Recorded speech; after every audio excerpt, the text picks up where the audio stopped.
여러분 안녕하십니까. 전격시사 고성국입니다. 8월 임시국회 첫날이었던 어제 야당이 단독으로 노란봉투법을 통과시켰습니다. 노란봉투법 표결에서 개혁신당의 이준석 의원, 이주영 의원 두 명은 반대 입장을 밝혔습니다. 개혁신당 허은하 대표와 함께 자세한 얘기 좀 들어보겠고요. 국민의힘은 한동훈 대표가 친정체제를 구축했다는 평가가 나오는 인사를 마무리했습니다. 전략기획부총장에는 전당대회 당시 한동훈 캠프 총괄 상황실장을 맡았던 신지호 전 의원이 지명됐습니다. 잠시 후 신지호 신임 전략부총장도 만나보겠습니다.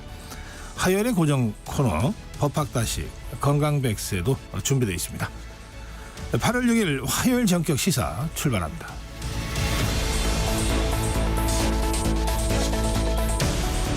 전격 시사는 유튜브 라이브로 생방송 함께 하실 수 있습니다.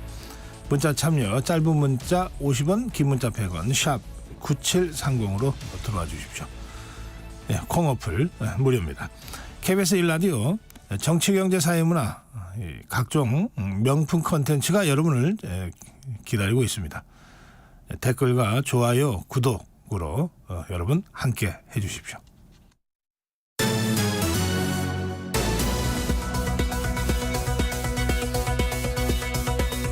뉴스 브리핑입니다. KBS 우정화 기자입니다. 어서 오세요. 안녕하세요. 네, 어제 우리나라를 포함한 아시아 증시가 큰 폭으로 하락했습니다. 뉴욕 증시가 그런데 간밤에 또 하락했다고요? 예, 이 간밤에 뉴욕 증시가 정말 큰 폭으로 또 떨어졌습니다. 이 간밤 뉴욕 증시를 좀 보면 S&P 500과 특히 또 우리 증시에 많은 영향을 주는 이 나스닥 지수가 3% 넘게 급락을 했습니다. 다우존스 지수는 1000포인트 넘게 하락을 하면서 장을 마감을 했는데요. 이런 결과는 2년 만에 가장 많이 떨어진 결과입니다. 이런 상황이다 보니까 오늘 우리 증시도 정말 좀 걱정입니다. 어제 이 역대급 폭락을 맞이를 하고 나서 오늘 또 이런 상황을 지금 봐야 하는 거거든요. 네. 어제 코스피는 종가 기준으로 하락폭이 234포인트, 역대 최대치로 떨어졌습니다. 하락률만 놓고 보면 역대 5번째였습니다. 이러다 보니까 이 코스피와 코스닥 양시장 모두에서 주가가 8% 넘게 떨어질 때 이 발동이 되는 서킷 브레이커도 양시장에서 모두 어제 발동이 됐습니다. 코로나19 때문에 대폭락이 왔었던 지난 2020년 3월 이후에 처음 있는 일이었습니다. 어제는 정말 이 기념할 만한 이 기념비적 수준의 이 폭락이었습니다. 어제 우리 증시 여러 증권사 이 보고서들을 좀 보면 하나같이 좀 낙폭이 과대하다, 이 경기 침체 우려에 대해서 좀 과하게 반응한다, 이런 분석이 좀 있었는데요. 네. 오늘 기재부하는 등 이 경제 수장들이 이런 상황에서 긴급 회의를 열게 돼 있습니다. 정말 좀 더 큰 파고를 막기 전에 이 당국에 좀 적절한 개입이 있어야 되는 거 아니냐, 이런 지적도 지금 계속해서 나오고 있습니다. 네, 이번 증시 폭락 사태 관련해서 좀 더 자세한 소식은 이어지는 한 번 더 뉴스 시간에 다시 한번 다뤄드리겠습니다. 자, 다음 소식 가겠습니다. 중동 속보인데요. 미군이 주둔하고 있는 이라크 공군기지에 로켓이 떨어진 것으로 보인다고요? 네, 이 미군이 주둔하고 있는 이라크 서부의 알 아사드라고 하는 이 공군기지 안으로 간밤에 로켓이 떨어졌습니다. 기지 안에서 폭발음이 들렸다는 증언은 있었는데 아직 사상자 또 피해 정도, 피해 규모는 아직은 확인되지 않고 있습니다. 누가 이런 공격을 했는지도 아직까지는 드러나지는 않고 있지만 이란을 포함한 이 무장 세력들이 예고한 이 보복 공격 대상에 이 중동에 주둔하고 있는 미군이 포함될 수도 있다는 관측이 지금 나오고 있어서 지금 이런 로켓 발사, 로켓 공격 상황이 말 그대로 일촉즉발의 상황이 벌어진 거라고 할 수가 있겠습니다. 네. 이런 상황에서 미국과 이스라엘은 동맹을 다지고 있습니다. 이스라엘 국방부 장관과 중동 미군을 총지휘하는 사령관이 만나서 미국의 이스라엘 방어 의지를 재확인하기도 했습니다. 네, 이란의 보복 공격은 이미 여러 차례 공언된 바가 있습니다. 근데 이스라엘 입장에서는 어차피 공격받는다면 차라리 우리가 선제 공격하자, 이런 얘기가 나오고 있다고요? 네, 맞습니다. 이 일부 현지 언론들이 이 이스라엘 네타냐후 내각이 선제 타격 방안을 검토를 하고 있다, 이런 보도가 나올 정도로 이스라엘도 지금 좀 강경한 목소리가 큰 상황입니다. 이런 선제 공격이 이스라엘 쪽에서 또 나오니까 이란은 더 강하게 지금 맞받고 있는 상태입니다. 이란은 이스라엘을 벌하기 위해서는 전쟁을 불사할 수도 있다면서 긴장 완화 완화를 촉구를 하고 있는 주변국들의 만류도 좀 강하게 뿌리친 걸로 전해지고 있습니다. 이런 상황에서 미국은 현지 시각으로 오늘 이 바이든 대통령 주재로 이 국가 안보 회의를 소집해서 중동 상황을 논의를 할 예정입니다. 네, 올림픽 소식 잠깐 전해드리겠습니다. 한국 배드민턴 사상 28년 만에 여자 단식에서 안세영 선수가 금메달을 땄습니다. 네, 어제 저도 이 중계를 봤는데요. 다행히 이번 이 파리 올림픽 소식은 이 다른 뉴스들과 달리 정말 좀 좋은 소식만 전해드릴 수 있어서 저도 좀 다행이라는 생각이 네. 계속 듭니다. 말씀하신 대로 안세영 선수가 한국 배드민턴 사상 28년 만에 여자 단식 금메달을 차지했습니다. 지난 1996년에 애틀란타 올림픽 이 방수현 선수 이후에 무려 28년 만입니다. 안세영 선수의 결승전 상대는 중국의 허빙자오 선수였습니다. 경기 초반에는 정말 좀 팽팽했는데 1세트 중반으로 넘어가면서 이 안세영 선수 특유의 강한 스매시가 좀 살아나면서 허빙자오 선수를 제압을 하기 시작했습니다. 네. 첫 세트를 이겼고요. 두 번째 세트에서도 리드를 좀 뺏기지 않으면서 결국 금메달을 목에 걸었습니다. 안세영 선수 특유의 세레머니, 특히 좀 에너지가 넘치는 모습으로 유명한데 어제도 그 모습을 좀 유감없이 보여줬고요. 7년의 기다림이 정말 너무나도 좋게 결과가 끝나서 너무 행복했다. 꿈을 이룰 수 있어서 행복했다라고 했습니다. 안세영 선수는 또 지독한 연습벌레로 좀 유명한 선수라고 합니다. 운동을 하다가 쉬는 시간이 있으면 그때도 안 쉬고 계속 운동을 해서 좀 쉬라고 만류를 해도 아직까지 본인은 할 일이 남았다. 이렇게 하면서 계속 좀 운동을 한 일화도 있다고 합니다. 네, 이렇게 아주 좋은 자리, 기쁜 자리에서 그런데 안세영 선수가 작심 발언을 했다고요. 네, 어제 안세영 선수가 경기가 끝나고 기자회견에서 이 자신이 입었었던 이 고질적인 부상이 있었는데 그 부상 등등 해서 이 배드민턴 협회의 대처가 정말 좀 많이 미흡했다 이렇게 작심 비판을 했습니다. 그러면서 대표팀 은퇴까지도 시사를 한 상황인데요. 연합뉴스 인터뷰 내용을 좀 보면 안세영 선수는 협회가 자신의 부상을 크게 중요하게 여기지 않았다라고 하면서 이것뿐만 아니라 이런 부상 대처뿐만 아니라 협회에서는 선수 훈련 방식도 체계적이지 않았다면서 작심 비판을 했습니다. 그러면서 배드민턴도 정말 이 양궁처럼 체계가 있었으면 좋겠다 이렇게까지 말을 하기도 했습니다. 이런 지금 작심 발언이 나온 상태니까 이제 지금은 이 배드민턴 협회가 해명을 해야 할 시간이 때가 된 것 같습니다. 네, 이 안세영 선수에 대해서는 국민적 관심과 지지가 있으니까 배드민턴 협회가 좀 신속하게 입장 표명을 할 필요가 있겠습니다. 자, 야당이 지난달 말 그 방송사법을 통과시켰는데 이 방송사법에 대한 제2 요구안 이게 오늘 국무회의에 상정됩니다. 윤석열 대통령은 국무회의의 제2 요구안이 의결되는 대로 지금 휴가 중이긴 합니다만 결재를 할 거라고 지금 다들 보고 있는 것 같습니다. 네, 말씀하신 대로 지금 이 여름 휴가차 이 민생 현장을 돌고 있는 윤석열 대통령은 이 제2 요구안이 의결이 되는 대로 이 전자 결재로 재가를 할 것으로 보입니다. 야권 주도로 앞서서 국회를 통과한 방송사법은 이 공영방송의 이사 추천권을 외부 단체로 확대를 하고 또 방통위의 의사 정족수를 4명으로 늘리는 내용이 핵심입니다. 앞서서 국회를 통과하고 정부로 넘어온 이 방송사법에 대한 제2 요구안이 오늘 이 국무회의에 상정이 되면 이 정부는 이번 안건을 의결하겠다는 방침입니다. 대통령실 관계자는 이 대통령이 제2 요구권을 행사할 수밖에 없는 법안들을 야당이 지금 강행하고 있는 의도를 국민들이 아실 것이다. 이렇게 이야기를 하기도 했습니다. 또 대통령실은 지금 국회를 통과해서 정부에 접수된 이른바 이 전국민 25만 원 지원법 또 노동조합법 개정안 이 제2 요구 여부도 지금 검토를 하고 있는 상황입니다. 네. 여름 휴가철을 맞아서 그 비행기 타고 해외 나들이 하시는 분들이 굉장히 많으실 텐데요.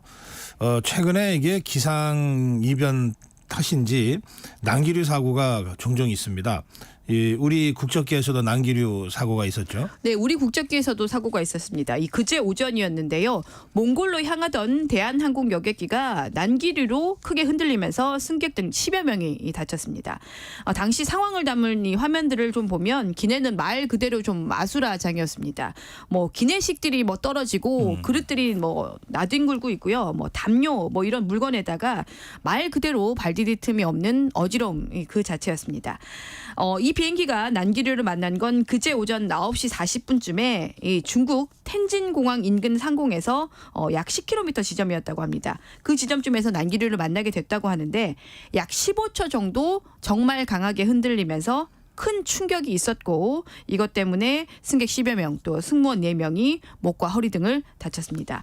한 승객이 당시 상황을 전했는데요. 뭐 준비할 새도 없이 비행기가 급강하를 했는데 기내식들이 정말 이 솟아올랐다가 바로 이렇게 좀 곤두박질 치면서 뭐 이렇게 너무 큰 충격이 왔었고 그래서 이 추락하는 게 아닌가 싶어서 정말 너무너무 무서웠다 이렇게 전하기도 했습니다. 네.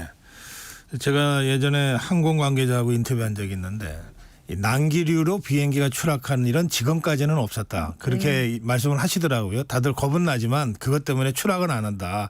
그런데 이 지금의 이 이상 기후 때문에 생기는 난기류는 예전하고도 좀 양상이 다른 것 같으니까 항공사 측에서 하여튼 각별히 좀 대책이 필요할 것 같습니다. 자, 이렇게 난기류 사고가 위험하잖아요. 일부 서비스 변경도 지금 추진하고 있는 거죠. 그래서 예, 이런 상황이다 보니까는 서비스 변경이 지금 불가피한 상황입니다. 뭐 당장 대한항공은 난기류에 대비해서 착륙 전에 기내 서비스를 앞당겨서 마무리하고 또 일반석에 이 제공하던 이 컵라면 서비스도 제공을 중단을 하고 다른 음식으로 이 제공을 하기로 했습니다. 뭐 정말 이 상상이 안 되는 엄청난 충격이 오는데 뭐 뜨거운 라면은 사실 정말 위험할 수가 있습니다. 뭐 아까 말씀하신 대로 지금 뭐 휴가철에 이런 비행기 당연히 지금 비행기 오늘도 타시는 분들 계실 텐데요. 이런 난기류 피해를 뭐 맞닥뜨린다면 이 막을 수가 없다면 맞닥뜨린다면 비행 중에는 당연히 가급적 좀 자리를 지키시고 몇 번을 강조해도 지나치지 않은 이 안전벨트 꼭 반드시 안전벨트를 착용하고 계셔야겠습니다. 네, 오늘 여기까지 듣겠습니다. 뉴스브리핑 KBS 우정화 기자였습니다. 전격 시사 듣고 계신 지금 시각 7시 32분입니다. 전격시사 날씨 정보입니다. 오늘 출근길에 우산 챙기셔야겠습니다. 현재 수도권과 강원 영서 북부, 충남 북부를 중심으로 소나기 구름이 발달하고 있는데요. 경기도 포천과 강원도 철원, 충남 예산과 당진, 홍성 지역에는 호우특보가 내려졌고요. 시간당 10에서 40mm 안팎의 강한 소나기가 내리는 곳이 있습니다. 오늘 밤까지 전국적으로 5에서 많게는 80mm의 소나기가 내리겠고요. 돌풍과 벼락이 동반될 수 있겠습니다. 특히 강원 내륙과 산지, 남부지방을 중심으로 시간당 30에서 50mm로 매우 세차게 쏟아질 수 있겠습니다. 교통안전에 각별히 유의하시기 바라고요. 계곡이나 하천 접근은 피하셔야겠습니다. 전국에 폭염특보가 발효 중인 가운데 지난 밤 사이에도 열대야가 나타난 곳이 많습니다. 한낮에는 체감온도 35도 안팎의 찜통 더위가 이어지겠는데요. 낮 기온 서울과 원주 33도, 대전과 강릉 34도, 대구 35도로 어제만큼 무덥겠습니다. 온열질환에 걸리지 않도록 유의하시기 바랍니다. 지금 서울의 기온은 26.4도입니다. 지금까지 날씨 정보의 조하늘이었고요. 이어서 이 시각 교통 상황을 KBS 교통정보센터의 김민희 씨가 전해드립니다. 돌발 구간 중심으로 출근 정체가 늘고 있습니다. 경부고속도로 서울 방면으로 영남권 칠곡분기점 부근에서는 4차로와 갓길을 막고 고장난 화물차를 처리하고 있고요. 그 후로는 쭉 수월하다가 수도권 금토분기점에서 반포 사이로 속도 줄여 지나는데 양재 부근 5차로에서도 고장난 차를 처리하고 있습니다. 서해안고속도로 서울 방면으로 당진 부근 2, 3차로에서는 사고를 처리하고 있고요. 이후로는 일찍에서 금천 사이로 더딘 흐름 이어지고 있습니다. 수도권 제1순환고속도로 판교에서 구리 방면으로 구리나들목 진출램프 2차로에도 고장난 차가 서 있습니다. 서울시내 올림픽대로 공항 쪽으로 잠실 종합운동장 부근 4차로에서도 사고가 났는데요. 부근으로 차량들 더디게 지납니다. KBS 교통정보센터였습니다.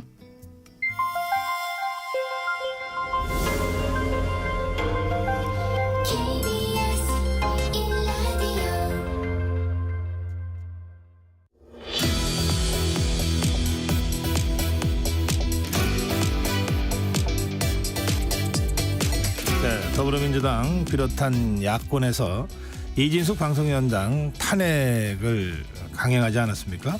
그런데 그 같은 야권이지만 개혁신당은 반대 입장을 밝힌 바가 있습니다. 또 어제 있었던 노란봉투법 표결 과정에서도 개혁신당 의원 2명은 반대표를 던졌습니다. 야권이지만 할 말은 한다. 이 개혁신당의 생각을 좀 직접 들어보려고 오늘 허은하 대표 모셨습니다. 대표님 어서 오세요. 네, 안녕하세요. 예. 가장 정상적인 정당 개혁신당의 허은하입니다. 아 그러세요.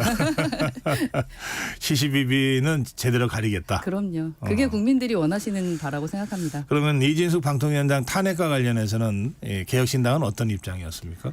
저희는 원칙이 중요하다고 생각하는데요. 그 부적격과 탄핵은 좀 나눠서 봐야 된다고 생각을 합니다. 네. 저희는 임명은 부적격하다. 임명하기는 그 의사는 밝혔고 하지만 임명권자가 임명을 하고 났을 때는 그 뒤는 이제 탄핵에 대한 원칙을 살펴봐야 될 텐데 그 원칙을 보면 헌법 65조에 공무원이 그 직무 집행에 있어서 헌법이나 법률을 위반한 때에 국회는 탄핵 소추의 를 의결할 수 있다라고 하는데 임명된 지 하루 만에 탄핵에 대한 이야기를 한다라는 것은 좀 원칙에 어긋나지 않나 하는 생각을 해봤습니다. 네.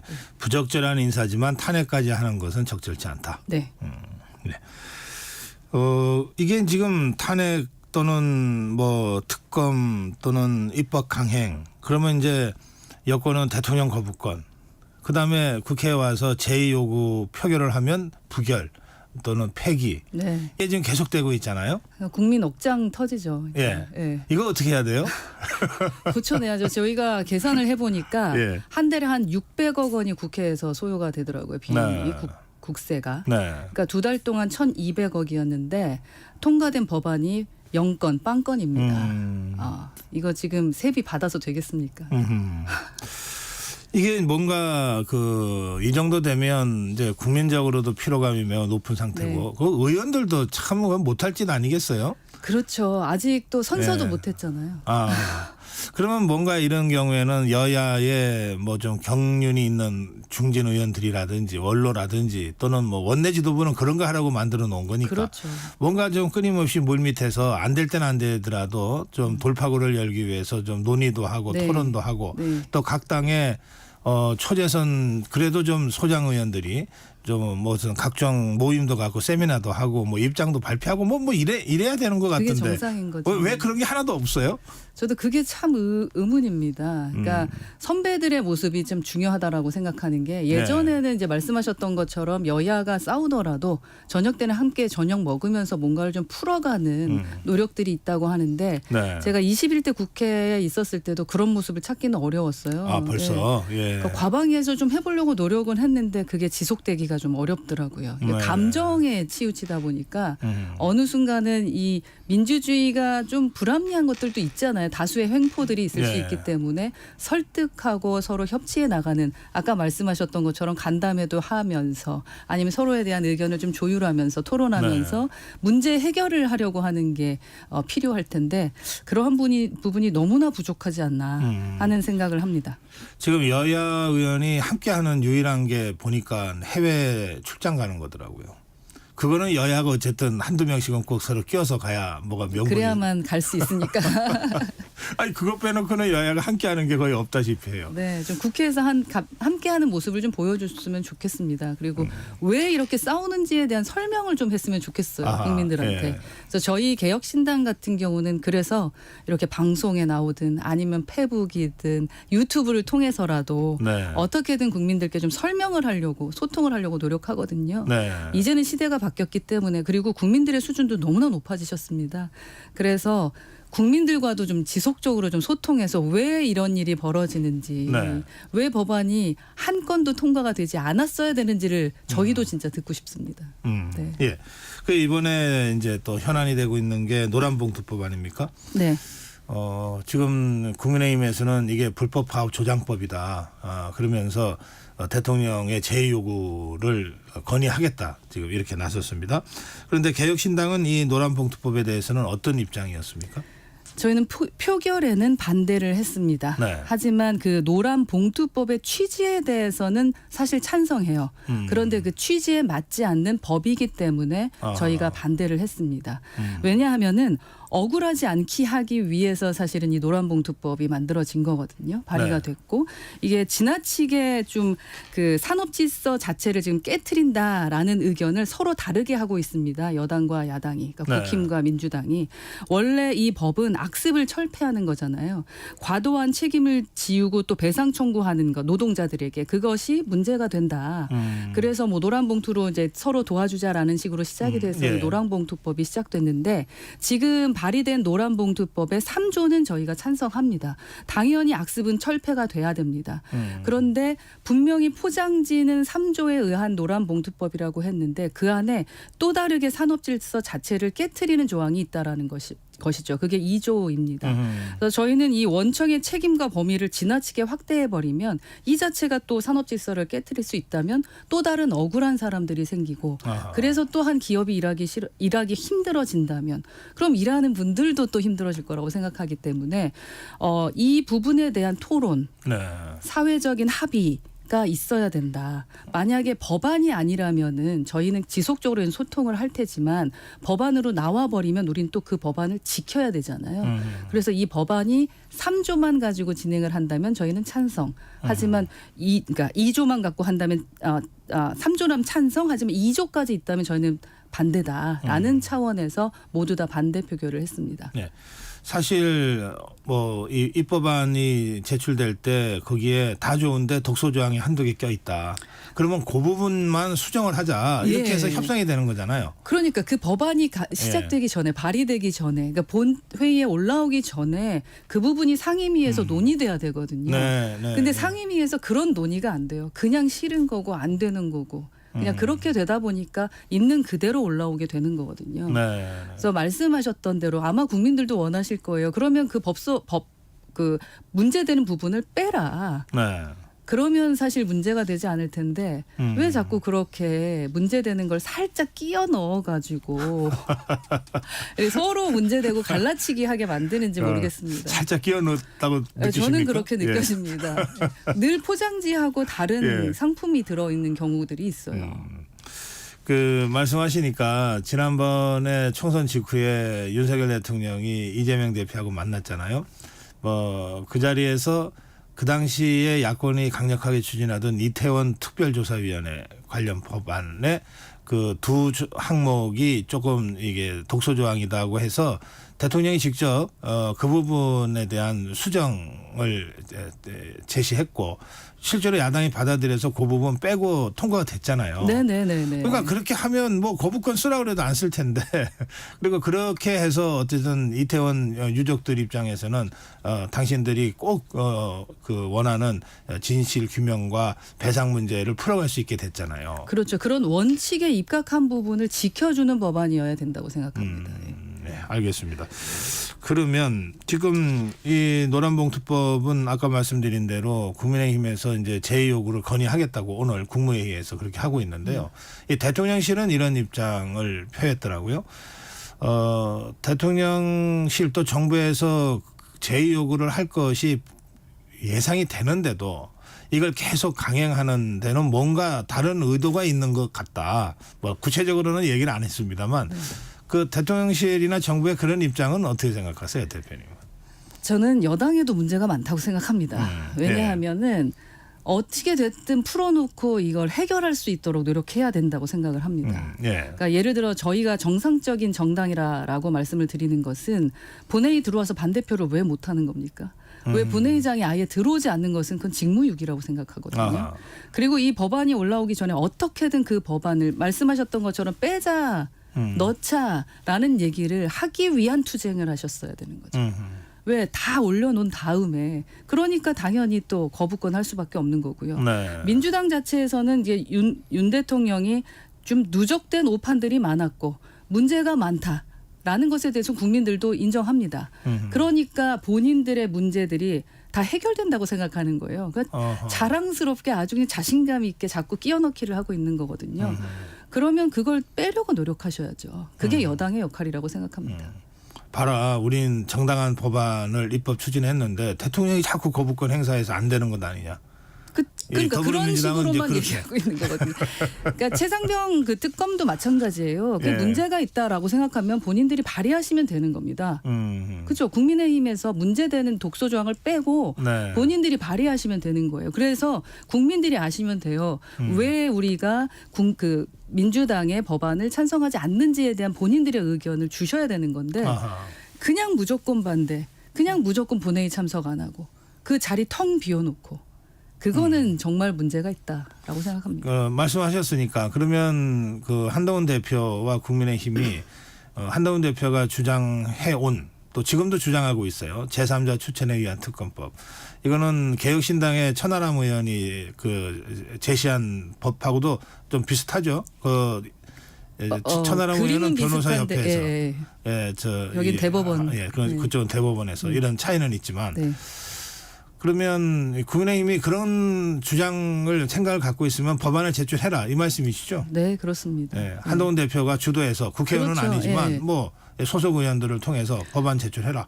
그 저희 천하람 의원이 예. 제시했던 그 법안도 사실은 민주당이 낸 법안을 가지고 저희가 독소 조항 빼고 한 거예요. 아하, 예. 그걸 갖고 제안한 겁니다. 네. 그렇다면은 국민의힘 법도 만들어내서 새 법이 함께 토론해서 좋은 법안이 통과되면 되는 거잖아요. 네. 그러니까 속 타는 사람의 마음은 모르는 겁니다. 빨리 진실이 밝혀지기를 바라는 거고 이제 증거가 사라지고 나면 이거 어떻게 할 것이냐라는 그 속 타는 국민의 마음을 좀 알아주셔야 되는데 본인들의 입장만 생각하시는 것 그리고 민주주의 원칙에 입각하지 못한 일을 하고 계시는 거다라고 생각합니다. 전 국민 25만 원 지원법 있죠. 이 상황도 좀 유사했던 것 같은데 이준석 개혁신당 의원은 이거 반대표를 던졌어요. 이거 이준석 전 대표, 이준석 의원의 개인 생각이라고 봐야 됩니까? 아니면 개혁신당의 당론이라고 봐야 됩니까? 저희의 당론이라고 보시면 될 것 같습니다. 아, 우선 그래요? 이주영 의원도 그때 이제 광주에 일이 있어서 이제 참석을 못하는 바람에 아하, 그리고 예. 천하람 의원도 사실 원내대표도 지금 미국에 가 있는 바람에 참석을 못했는데 이 부분에 대해서는 그 저희는 뚜렷하게 갖고 있습니다. 이렇게 뭐 우리 이재명 대표가 먹사니즘 얘기하면서 돈만 뿌려대는 얘기하고 있으시는데 네. 저희는 그거는 막사니즘이라고 생각을 하고요. 아, 먹사니즘이 아니라 막사니즘. 네, 그게 그래서 무슨 뜻이에요? 막사니즘. 막살 자는 거냐. 막살. 그래서 이 나라 망하고 못사니즘 국가가 된다라고 어허. 이제 제가 그런 말까지 했었을 정도인데요. 이건 조삼모사다. 빚을 내일로 떠넘기는 것이다라고 생각하고요. 저희는 기준이 명확합니다. 10년 뒤에 대한민국을 생각하는 겁니다. 10년 뒤에 대한민국을 생각했을 때 이 재정 건정성에 대한 부담에 대해서 진짜로 책임질 수 있느냐. 저희는 이 부분에 대해서는 악법이라고 생각합니다. 모든 국민에게 25만 원을 주면 지금 약 13조에서 18조 예산이 통과되는데요. 그렇게 뿌려대는 이유가 뭡니까?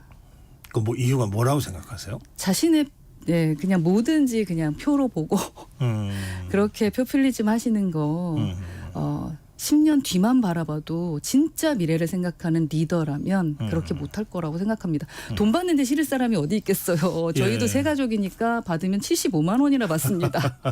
돈 받는 거 좋지만 10년 뒤에 우리 미래 세대 생각하면 그렇게 마음이 편한 돈은 아닙니다. 예. 이 25만 원 지원법 관련해서도 그 국민의힘 여당의 건의에 의해서 대통령이 제2요구권을 발동할 것 같거든요. 근데 이럴 경우에 이를테면 개혁신당은 야당이니까 대통령한테 제2요구권을 발동해달라 이렇게 요청도 못하고 그냥 입법과 그 본회의 표결로서만 행동하고 보여줄 수밖에 없겠네요. 그래서 말씀드렸던 것처럼 상임위에서 아주 시끄럽게 토론하고 그리고 또 이렇게 방송에 나와서도 얘기하고 네. 저희는 유튜브에도 얘기하고 또 네. SNS에서도 저희의 의견들을 지속적으로 소통하고 있습니다. 작은 정당입니다만 저희의 이야기를 들어주시는 국민들의 숫자가 조금씩 늘어날 거라고 생각하고 있고요. 저희가 작은 숫자로 이렇게 하고 있다면 정부 여당이 그 일을 해주면 얼마나 좋겠습니까? 네. 무조건 안 된다라는 것과 둘의 갈라치기로 싸우기만 하는 모습은 이제 좀 그만해 주셨으면 좋겠어요. 그래서 이 자체가 민생을 지원하는 게 아니라 어쩌면 민생을 전복시킬 수도 있다라는 것을 구체적인 사례와 어떤 간담회든 공청회를 통해서 여러분이 하실 수 있는데 네. 예, 왜 맨날 피켓만 드는지 피켓 들기 위해서 국회에 오신 건 아니시잖아요.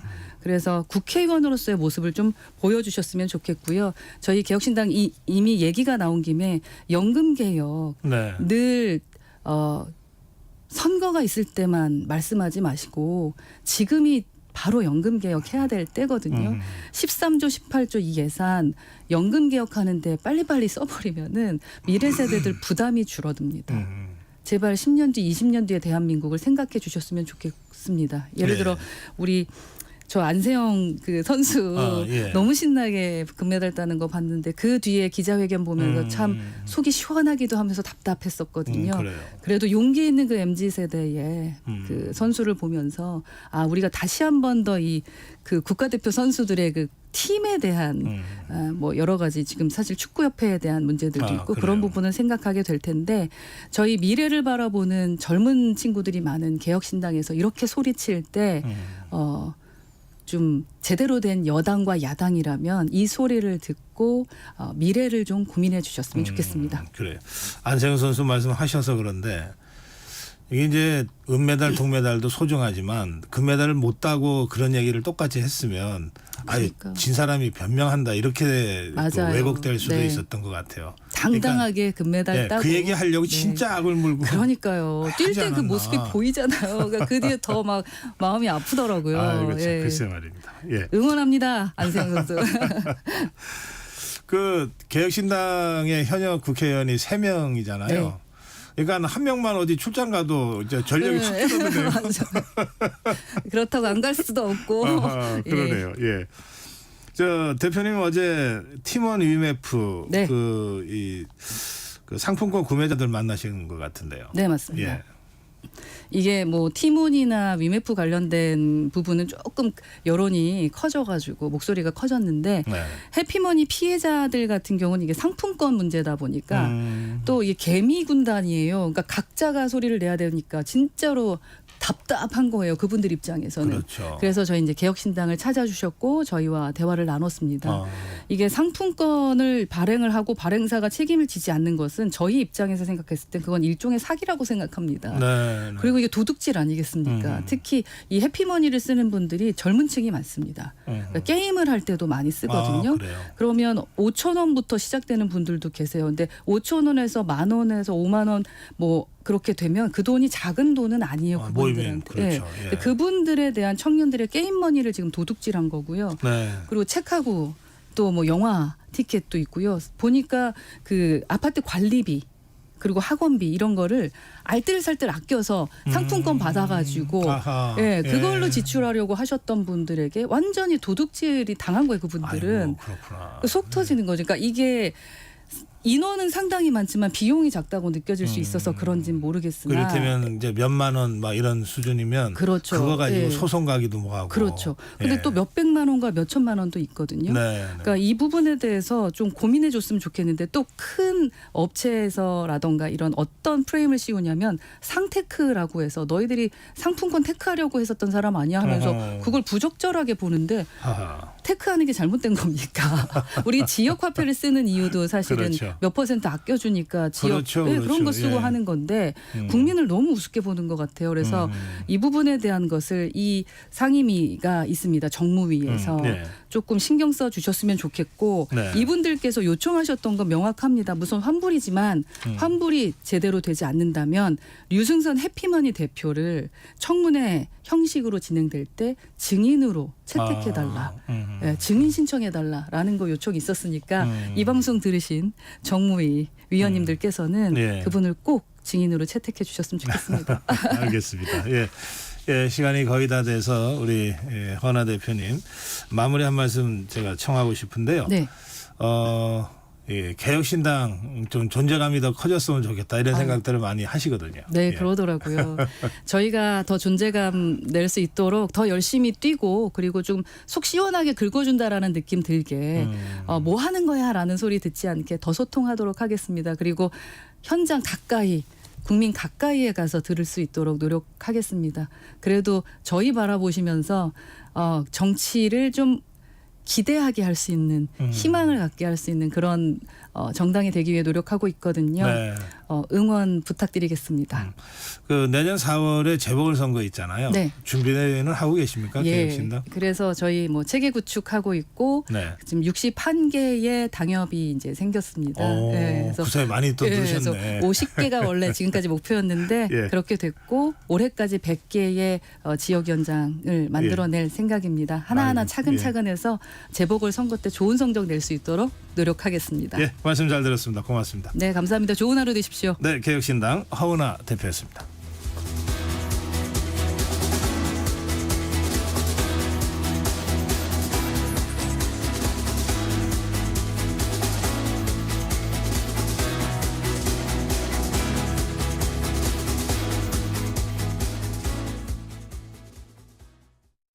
뜻하지 않은 임신으로 출산에 대한 고민을 하고 계신가요? 혼자 감당하기 어려운 분들, 신원을 밝히고 출산하기 어려운 분들을 위해 정부는 지난 7월 19일부터 위기 임산부 상담을 시작했습니다. 위기 임산부 통합 상담 전화 1308로 전화 주세요. 24시간 전국 어디서나 가까운 상담기관에서 맞춤형으로 상담받으실 수 있습니다. 비밀은 철저히 보장됩니다. 위기 임산부 상담 전화 1308 꼭 기억해 주세요. 정부는 우리의 소중한 아이와 임산부를 위해 최선을 다하겠습니다. 보건복지부. KBS 라디오 기후위기 대응 캠페인 지구를 안녕하세요. 저는 기후변화와 동물연구소에서 있는 남종영이라고 합니다. 저는 얼마 전에 충격적인 한 통계를 접했는데요. 6년 동안 우리나라 가축이 여름철 폭염으로 2,010만 마리가 죽었어요. 그중에 91%가 닭이었거든요. 왜 이렇게 많이 죽을까 했더니 보통 A4 한 장 정도에서 태어나서 거기서 1년 반 정도 매일 알을 낳다가 죽는데 당연히 그렇게 좁은 케이지가 막 겹겹이 쌓여 있기 때문에 여름철 폭염에 취약할 수밖에 없겠죠. 고기를 먹지 말자, 덜 먹자, 비건이 되자라고 하면 조금 부담을 가지시는 경우가 많더라고요. 어렵다면 할 수 있는 거 하나부터 시작해보자. 가장 가성비가 좋은 실천이 뭐냐면 계란을 바꾸는 거라고 생각해요.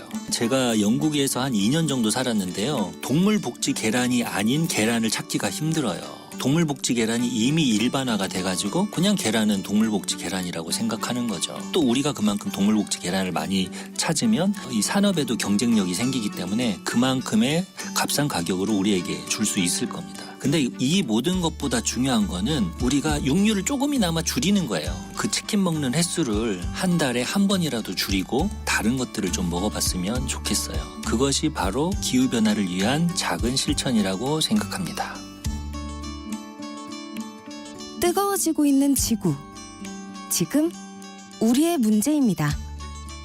KBS 라디오 기후위기 대응 캠페인 지구를 지켜라 였습니다.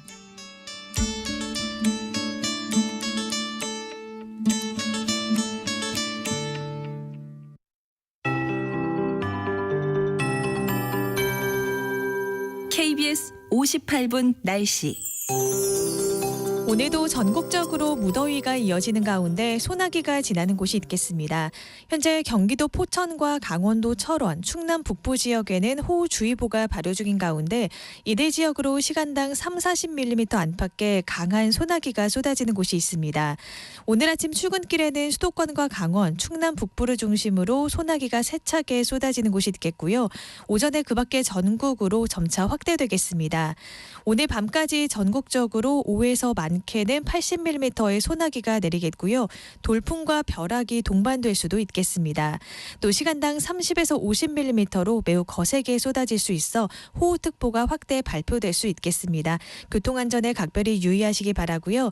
계곡이나 하천 접근은 피하시기 바랍니다. 소나기만 아니라면 전국에 가끔 구름만 많겠는데요. 다만 소나기가 내리면서 습도를 높여 더 후텁지근하겠습니다.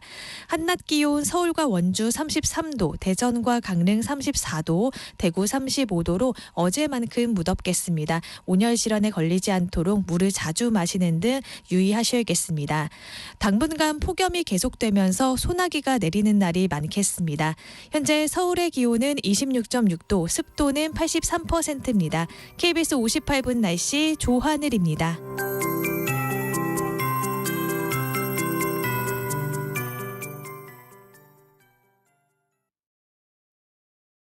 정성을 다하는 국민의 방송 KBS가 8시를 알려드립니다. AM 711kHz, FM 97.3MHz, KBS 1라디오입니다. HLKA.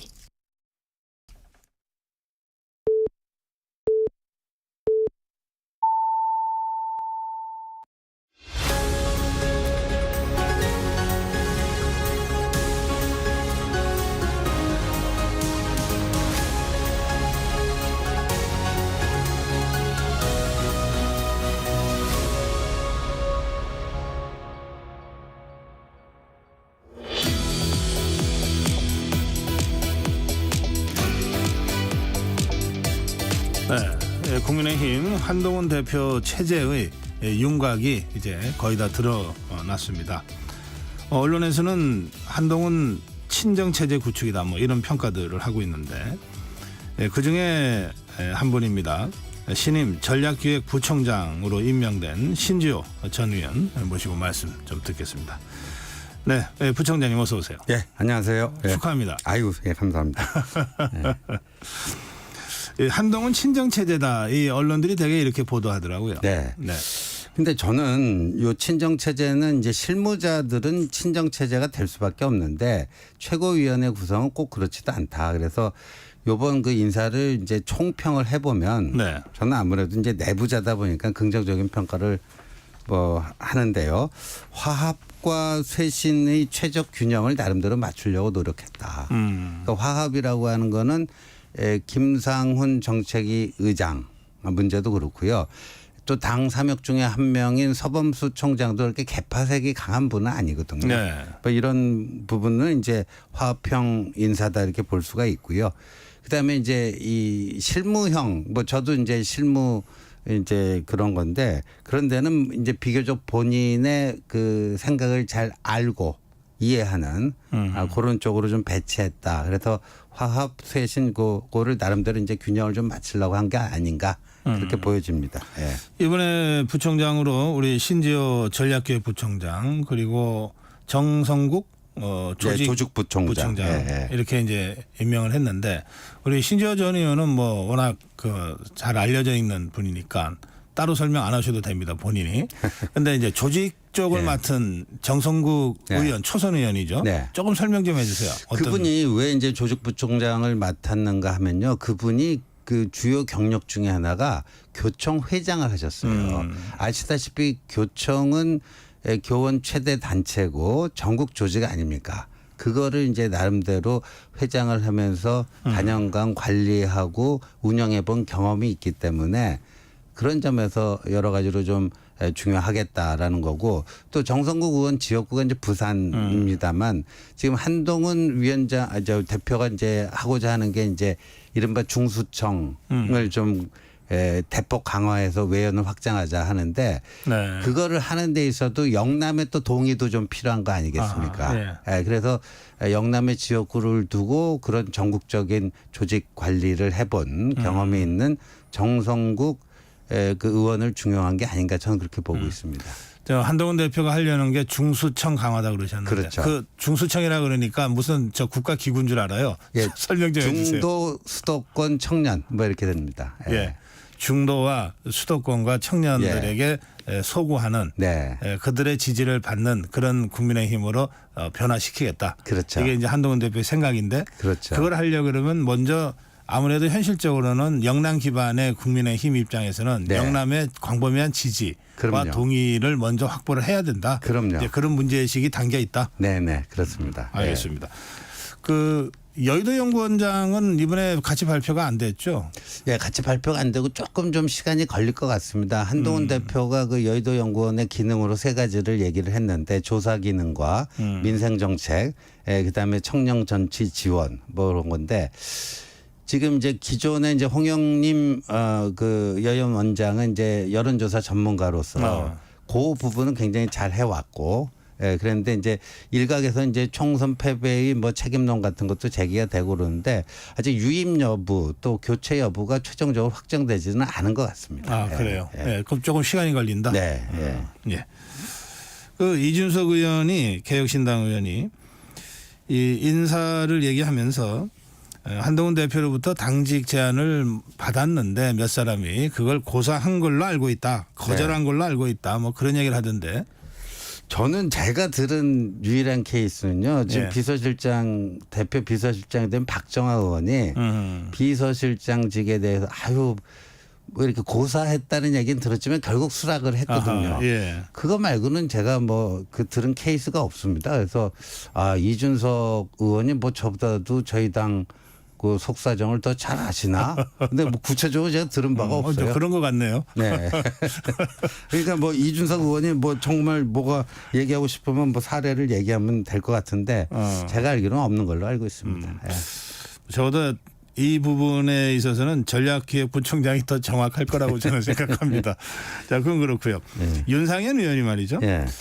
지금 대통령실과 당이 한 몸이 돼서 한 몸이 되되 서로가 다른 결을 가지고 가야 된다 이제 그건데 그걸 하려고 그러면은 이 가교 역할을 하는 그 사람들이 중요한데 매번 대통령과 한동훈 대표가 만나서 조율하고 그럴 수는 없지 않겠어요?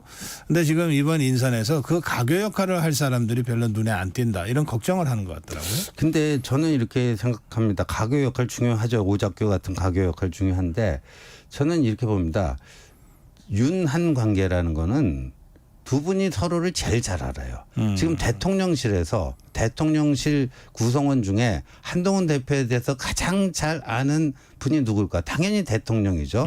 지금 국민의힘 내에서 윤 대통령에 대해서 가장 잘 아는 분이 누굴까? 당연히 한동훈 대표입니다. 그러니까 서로가 서로에 대해서 20년간 한솥밥을 먹으면서 장단점, 특성, 스타일 모든 거에 대해서 너무나 잘 알기 때문에 조금 잘 모르거나 서먹한 사이의 가교 역할 같은 거는 저는 의미가 없다고 봐요. 아하. 그리고 전당대회 끝나서도 먼저 전화를 했고 요번에 이제 그 회동 요청할 때도 만남 요청할 때도 직접 먼저 또 전화를 해서 그러니까 이 그 중간 역할이 특별히 필요 없고 직거래가 가능한 직거래가 가능한 그런 긴밀한 관계인데 매번 그럴 수는 없으니까 또 중간 역할하는 사람이 있을 수 있겠다는데 이번에는 이제 대통령실의 정진석 비서실장이 또 그런 역할 5선 국회의원 출신이고 그래서 당내에서도 좀 그런 분들이 저는 얼마든지 있을 수 있다고 봅니다.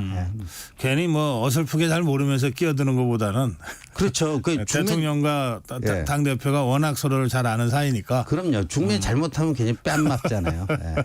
알겠어요. 예. 그 조금 전에 이제 그 대통령과 한동훈 대표 그 오찬 회동, 비공개 회동 이런 말씀도 하셨는데 그럼 앞으로 사실 그 국민의힘 지지자들 또 보수층 유권자들은 대통령과 한동훈 대표가 진짜 어떤 관계야? 뭐 혹시 또 갈등이 나타나지는 않을까 이런 이제 걱정과 우려를 가지고 좀 보고 있는 상황인데 그 점에 대해서 우리 부총장님 어떻게 말씀하시겠습니까? 저는 이제 뭐 생산적 협력 관계로 가는데 좀 건전한 의미의 긴장 관계는 유지가 돼야 된다고 봅니다. 그러니까 일심동체라는 표현을 그 좋긴 좋은데 그 당의 입장과 또 대통령실의 입장은 조금 온도 차가 있을 수밖에 없거든요. 그런 점에서 건전한 의미의 긴장 관계, 상호를 존중하면서도 그런 건 좀 있어야 된다. 네. 너무 일체화되는 거는 자칫 잘못하면은 당이 마치 뭐 여의도 출장소냐, 대통령실의 여의도 출장소냐 그런 또 비난을 받을 수 있기 때문에 그런 건전한 긴장 관계는 유지가 돼야 된다고 봅니다. 예. 예. 그 뭔가 일을 통해서 뭐 건강한 긴장 관계가 해소될 수도 있고 또는 그동안의 불협화음들이나 약간의 갈등적인 양상들이 한 큰 일을 함께 함으로써 헤쳐나감으로써 완전히 해소될 수도 있고 그렇잖아요. 네. 그냥 말만 왔다 갔다 할 때하고는 좀 다를 것 같은데 네.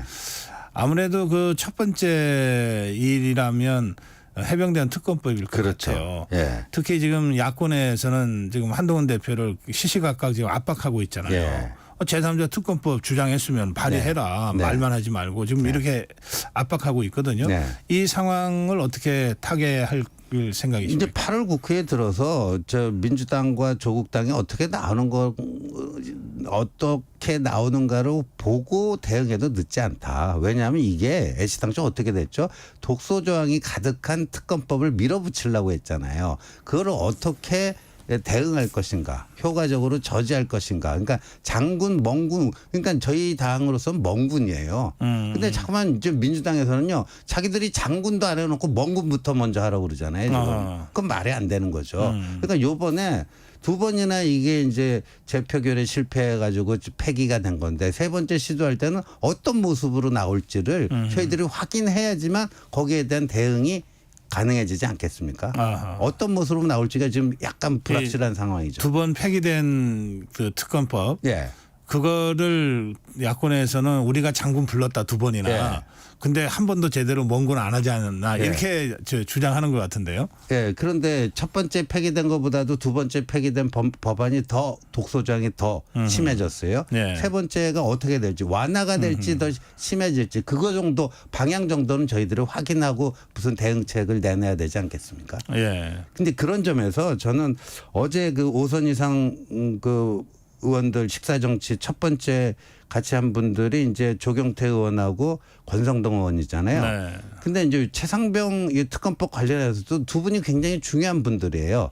조경태 의원은 야당 안에 대해서도 찬성할 수도 있다라는 의사를 비쳤는데 그런 적이 있어요. 한동훈표 대안이 나오면서 뭐 그쪽으로 다시 이제 수렴이 된 상태고 권성동 의원의 경우에는 지금 새롭게 발굴한 사실들 굉장히 저는 중요한 거라고 보거든요. 네. 그 이른바 외압 의혹 자체가 공작이었다. 예, 사기 탄핵 게이트다, 정원 유착이다, 민주당 정치인과 특정 언론 간의 그 부적절한 그 담합, 뭐 야합, 뭐 이런 것들 정원 유착하고 있는데 이것도 최상병 관련된 거 아니에요? 그렇습니다. 그렇다면은 이게 지금 공수처가 이 부분을 제대로 지금 수사를 안 하고 있잖아요. 앞으로는 뭐 할지 어떨지는 모르겠는데 그렇다면은 앞으로 만약에 공수처가 지금 거의 수사 그 마무리 단계로 가고 있다라고 보거든요. 네. 예, 그 저희들이 확인한 바에 의하면 조만간 뭐 그 수사 결과를 발표할 것 같아요. 근데 거의 이제 그 특검이 이제 8월 국회에서 논의되는 거랑 시기적으로 좀 겹치지 않을까 보여지는데 그렇다면은 대통령께서도 취임 2주년 기자회견 때 공수처 수사가 마무리된 시점에서 미진한 부분이 있으면 내가 먼저 나서서 특검 요구하겠다. 그 얘기를 하셨잖아요. 예. 그러니까 그 연장선상에서 보면은 한동훈표 특검이라는 게 특검을 어떻게 선정할 것인가. 대법원장 추천을 통해서 하자. 그 방식 아니에요. 특검 선정 방식. 근데 권성동 의원이 얘기한 거는 특검의 조사 대상이거든요. 그 두 가지가 저는 결합될 수도 있다라고 봅니다.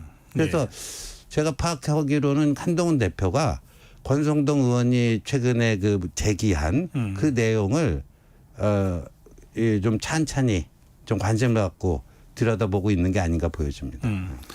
지금 우리 신지호 부총장 말씀은 해병대원 특검법 관련해서는 두 가지 변수를 먼저 봐야 된다는 것 같으네요. 네. 하나는 공수처 수사가 어떻게 나오는가를 좀 지켜봐야 된다. 네. 또 하나는 야권이 세 번째 특검법을 어떤 식으로 제출할지를 지켜봐야 된다. 네. 그 두 가지를 확인하고 나서 당정 간에 이 문제를 어쨌든 토론하고 의논해서 방향을 잡겠다. 근데 첫 번째는 뭐 공수처 수사가 공식적으로 종료된 이후 꼭 그건 아니고 거의 지금 마무리 단계니까 이 정치라는 건 이렇게 상황을 봐서 어차피 그런 쪽으로 공식적으로 완료는 안 됐지만 어차피 그렇게 갈 게 예정돼 있다 그러면 그 완료되기 전이라도 선수 칠 수 있으면 선수 쳐야 되겠죠.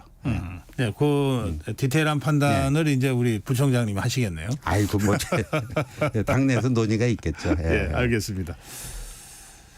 자, 그 정치에는 이제 상대가 있잖아요. 네. 더불어민주당이 1차 뭐 상대 당인데 이 조국혁신당도 있지 않습니까? 네. 또 특히 조국혁신당 쪽에서는 한동훈 특검을 강하게 지금 밀어붙이고 있잖아요. 그 문제는 어떻게 생각하고 계십니까? 글쎄요, 이제 한동훈 특검법에 어떤 내용을 넣을지 모르겠지만 지금 조국당이 이제 발의한 걸 보면은 한 뭐 4-5가지를 얘기하는데 그 또 2가지는 또 대통령과 연결된 사안이란 말이에요. 고발 사주 의혹이라든가 한동훈 대표가 법무부 장관 시절에 고위패소 의혹을 했다. 고위패소 의혹이 대통령 그때 검찰총장 시절에 추미애 법무부 장관이 정직 2개월 때려서 그 된 사건 아닙니까? 그 한동훈 특검 네이밍은 한동훈 특검이라고 했는데 그 중에 한 절반 정도는 또 대통령 특검이에요. 어떻게 보면 예. 뭐 이런 건데 여기에 대해서는 뭐 저 또 거기다가 이제 또 저기 무슨 댓글 뭐 이런 것까지 뭐 추가를 한다고 그러는데요. 보니까 이제 이게 뭐 건이 될 만한 게 거의 없고요. 이미 수사기관의 어떤 수사를 통해서 뭐 혐의 없음 또는 뭐 그런 식으로 종료된 것들까지를 지금 갖고 하는 건데 네. 그 내용을 보고 이제 당내에서 좀 논의가 있겠죠. 근데 아마도 뭐 저는 이 까면 안 되는 거 가지고 그냥 일방적인 공세를 하는구나.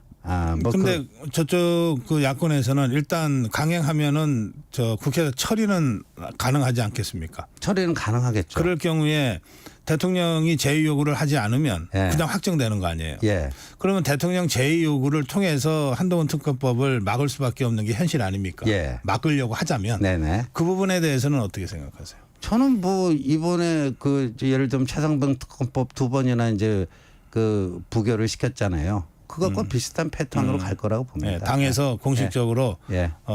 제의 요구 건의를 하고 네. 대통령이 제의 요구하고 그럼요. 부결 예.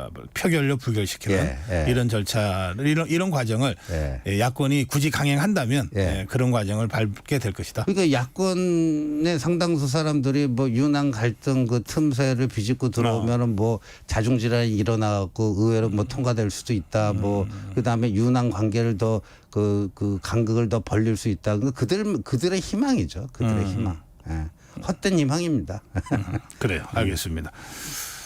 그 개혁신당이 제가 조금 전에 개혁신당의 허은하 대표와도 인터뷰를 했는데 예. 몇 가지 중요한 현안에 있어서 더불어민주당이나 다른 야권하고 입장을 좀 달리하고 목소리를 예. 다르게 내더라고요. 네. 25만 원 지원법에 대해서도 그렇죠. 이진숙 방통위원장 탄핵에 네. 대해서도 이 개혁신당과의 관계 설정을 국민의힘에서 네. 어떤 형태로든 해야 된다는 의견들이 많아요. 예.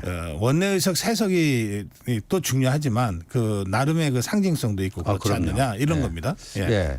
그래서 그 사안별로 지금 뭐 이제 25만 원권 있고 네. 이진숙 그 방통위원장 탄핵권 거기에 대해서는 저희 당의 입장하고 큰 차이가 없는 것 같아요. 노란봉투법에 대한 네, 노란봉투법도 표결. 마찬가지죠. 예. 그러니까 사안별로 일단 같이 연대 협력할 수 있는 거 있으면 열어놓고 해야 되고 그런 사안별로 해 나가는 속에서 어느 정도 이제 신뢰가 쌓이고 뭐 하면은 그거를 그 다음 단계로 어떤 식의 협력 관계로 갖고 갈지는 그때 가서 생각해도 늦지 않는다라는 생각이 듭니다. 근데 이제 사안별 공조는 사실 국민의힘에서 노력해서라기보다 개혁신당이 알아서 판단해서 지금 사안별 공조가 이루어지고 있는 것 아닙니까? 그렇죠. 그러니까 예. 거대 야당. 그러니까 네. 뭐 저는 뭐 조국당을 따로 카운트한다는 게 별 의미가 없다라고 봐요. 그러니까 네. 이재명당, 조국당 같이 묶어서 봐야 된다고 보고 거기 국민의힘이 있는데 사실 개혁신당이 그 틈새에서 나름대로 이제 스탠스를 뭐 정하고 거의 있어요. 유일한. 그러니까 어찌 보면 유일한 제3세력이 이 개혁신당이다. 저는 네. 그렇게 봅니다. 그러니까요. 예. 유일한 제3 세력이. 그러니까 그 개혁신당이 그 어떤 결정을 했을 때 국민의힘과 함께 할 수 있는 부분이 있다면 당연히 같이 가야 그래서 되겠죠. 그 부분 관련해서 이제 그냥 어쩌다 공조가 아니고 네. 뭔가 좀 전략적 차원의 예. 이런 것들을 하기 위해서 이를테면 한동훈 대표가 이준석 대표 전 대표나 뭐 네. 지금의 허은하 대표하고 뭔가 좀 소통을 한다든지 네. 하는 식의 어떤 그 이벤트 같은 거를 혹시 생각하고 계신 건 있습니까? 필요하면 저는 해야 된다고 봅니다. 그리고 한동훈 대표는 굉장히 열려 있는 사람이기 때문에 그건 뭐 필요하면 저는 뭐 그거는 어렵지 않게 회동이 만들어질 수 있다라고 봅니다. 예. 그 지금 8월 18일이 더불어민주당 전당대회입니다. 네. 뭐 지금 추세로 가면 뭐 이재명 대표가 되는 건 확실한데요. 그러고 나면 이제 제1당 대표, 제2당 대표 또는 여당 대표와 제1야당 대표로 한동훈, 이재명 구도가 만들어지잖아요. 네. 이건 어떻게 전망하세요? 저희는 그게 나름대로 해볼 만한 게임이 될 것이다 이렇게 보는데 네. 저는 뭐 이제 이재명 대표만 보는 게 아니라 조국 대표도 같이 묶어서 봐야 되니까 이재명 조국 다 학번으로 대학 학번으로 따면 82학번 60년대생입니다. 한동훈은 70년대생이에요. 그러니까 70년대 리더십과 70년대생 리더십과 60년대생 리더십인데 단순히 물리적인 나이 차이가 아니라 그들이 갖고 있는 사고, 그들을 둘러싸고 있는 인맥, 뭐 이런 거 지향점 이게 굉장히 다르거든요. 그러니까 이재명 조국 세력은 아직도 86 운동권의 그 잔해, 그 연장선상에서 벗어나지 못하고 있고 오히려 운동권의 긍정적인 것들은 다 사라져 버리고 부정적인 것들이 계속 확대 재생산되면서 개딸 전체주의 뭐 99% 대표, 90% 대표 뭐 이렇게 지금 가고 있는 거 아닙니까? 그런데 이제 70년대 73년생 한동훈은 굉장히 쿨하고 오픈 마인드고 그리고 굉장히 리버럴해요. 리버럴하고 그래서 이 어찌 보면 이제 보수가 고리타분하고 뭐하고 이런 어떤 기존의 그런 좀 그 관념도 일부에서 있었는데 확 바꿀 수 알겠습니다. 있는 굉장히 대비시킬 수 있는 그런 그 기회 요인이 된다. 그런데 총선에 한동훈 대표가 비대위원장, 선대위원장 하면서 2조 심판 내세웠는데 졌잖아요. 예. 근데 선거 끝나고 2조 두 대표를 상대로 지금 역사적 흐름이 그렇다고는 하시는데 이길 수 있나요? 그때 2조 심판하고 지금하고는 완전히 다르고 그때 2조 심판은 백석도 어려운 상황에서 마지막 읍소 전략의 일환으로 2조를 심판해야 된다는 거였고요. 네. 지금은 이제 조금 상황이 다른 속에서 이제 한동훈 대 이재명 조국 이 이제 그 대항전이기 때문에 저는 그런 컨셉으로 한번 해보면 충분히 승산이 있다. 알겠습니다. 이렇게 봅니다. 오늘 여기까지 해야 되겠습니다. 말씀 잘 들었습니다. 네, 감사합니다. 네, 국민의힘 신임 전략기획부총장 신지어 전 의원이었습니다.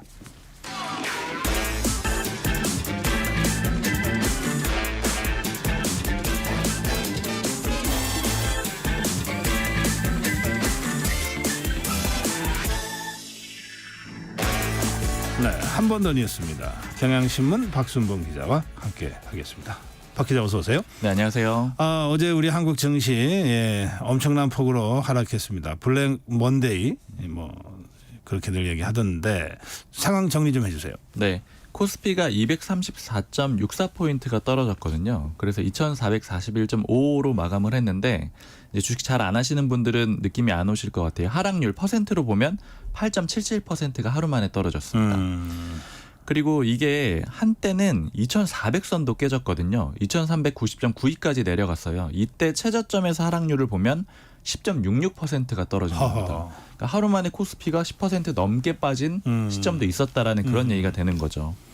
코스닥은 더 많이 빠졌는데 전 거래일보다 11.3%가 떨어졌습니다. 이러다 보니까 코스피 대표 종목인 삼성전자도 많이 떨어졌던 건데 10.3%가 떨어졌어요. 71,400원에 마감을 했습니다. 네. 삼성전자가 기존에 가장 많이 떨어졌던 게 2008년 10월이었거든요. 그때가 글로벌 금융위기 때였잖아요. 그때는 13.76%가 빠졌었는데 16년 만에 가장 많이 빠진 거예요. 어제 이런 상황이다 보니까 증시가 그야말로 난리가 났었는데 사이드카랑 서킷 브레이커가 모두 발동이 됐었습니다. 사이드카라는 게 이제 시장이 너무 급변해가지고 불안정해지면 프로그램 매매 효력을 정지시키는 거거든요. 그러니까 이제 주로 프로그램 매매를 하는 사람들은 기관 투자자들이 많잖아요. 네. 그러니까 큰 손들이 잠깐 멈추세요 이런 건데 그래도 당연히 진정이 되지 않았고요. 오후에는 아예 서킷 브레이커가 작동이 됐었는데 이거는 20분 동안 아예 매매를 못하게 하는 거거든요. 시장을 닫아버리는 거죠. 그렇죠. 더 즉각적인 효과를 내는 그런 조치인데 그럼에도 그걸로도 불구하고 못 막았다. 큰 흐름을 막을 수가 없었습니다. 전체 상장 종목 937개가 있는데 이 중에 924개의 주가가 하락을 했어요. 아하. 비율로 따지면 98.6%인데 이제 기사 제목들 보시면은 반올림해가지고 99%가 떨어졌다 이런 기사 제목들 많이 보셨을 거예요. 뒤집어서 보면은 1%만 상승을 했는데 오른 종목은 딱 11개뿐이었습니다. 네. 그 시가총액 기준으로 보면 코스피, 코스닥 다 합쳐가지고 235조 원이 어제 시장에서 사라졌어요. 그러니까 235조 원이 손해가 났다는 거죠. 그렇죠. 없어졌어요. 내려갔습니다. 하루 만에. 네. 자, 이게 우리나라만 그런 게 아니고 일본도 그렇고 아시아 주요 국가가 모두 하락했네요. 맞아요. 어제 아까 코스피가 8.77, 코스닥이 11.3이라고 말씀드렸는데 하락폭이요. 일본 니케이 지수는 더 많이 빠졌어요. 12.4%가 떨어졌습니다. 아하. 그러다 보니까 일본 오사카 증권거래소가 서킷 브레이커를 발동을 했었는데 이 찾아보니까 이렇게 발동을 한 게 2011년 동일본 대지진 이후에 처음이래요. 아, 그러니까 그때 지진 때문에 어쩔 수 맞아요. 없었는데. 그 이후에 처음 발동할 정도로 그 정도로 충격이 컸다라는 거고요. 또 대만의 가건 지수도 8.35%가 떨어졌습니다. 우리나라 코스피랑 좀 비슷한 수준이었고요. 이것도 근데 대만 기준으로는 굉장히 충격적인 기록이었더라고요. 57년 만에 최대 낙폭이었다라고 합니다. 홍콩 항생, 중국 상하이 이쪽은 그렇게 많이는 안 떨어졌는데 홍콩은 2.13, 중국은 1.54 떨어졌습니다. 자, 이유를 알아야 대책을 세울 텐데 이유가 뭡니까? 결국에는 미국 증시 또 미국이 경기 침체에 들어가는 게 아니냐 이런 우려 때문에 그런 건데요. 네. 지난주 금요일에 나스닥 지수가 2.34%가 급락을 했거든요. 그리고 오늘 또 보니까 3.43%가 또 떨어졌어요. 그렇죠, 맞아요. 그러니까 미국 지수가 쭉 떨어지고 있다라는 게 우려가 되는 거고요. 그럼 미국 주가는 왜 떨어지고 있느냐 이걸 봐야 되는데 결국 이제 아까 말씀드린 대로 경기 침체 그 원인으로 고용 충격 이걸 좀 보고 있어요. 지난주 금요일에 미국 고용 보고서가 발표가 됐는데 그냥 예상치보다 다 안 좋았습니다. 뭐 예를 들어 가지고 실업률이 4.3%가 나왔는데 시장 예상치는 4.1%였거든요. 그러니까 예상보다 더 높았고요.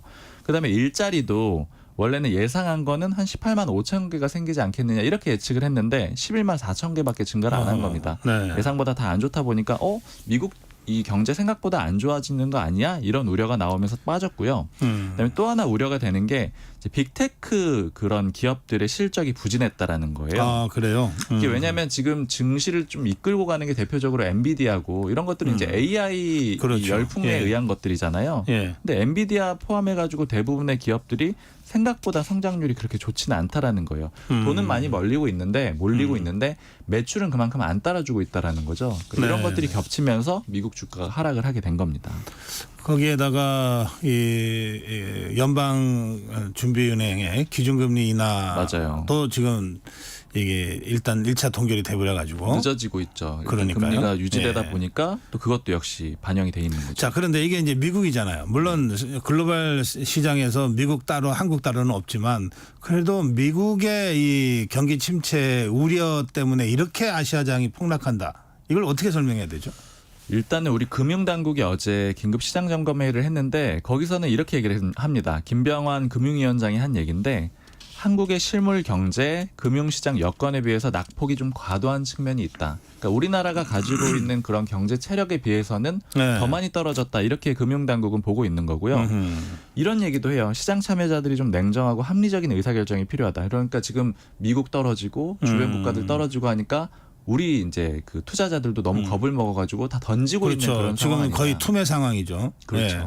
그런데 사실은 또 시장이라는 걸 또 현실로 받아들여야 된다 이런 지적도 있는 건 사실이에요. 이미 떨어지고 있는 이 낙폭은 현실인 거잖아요.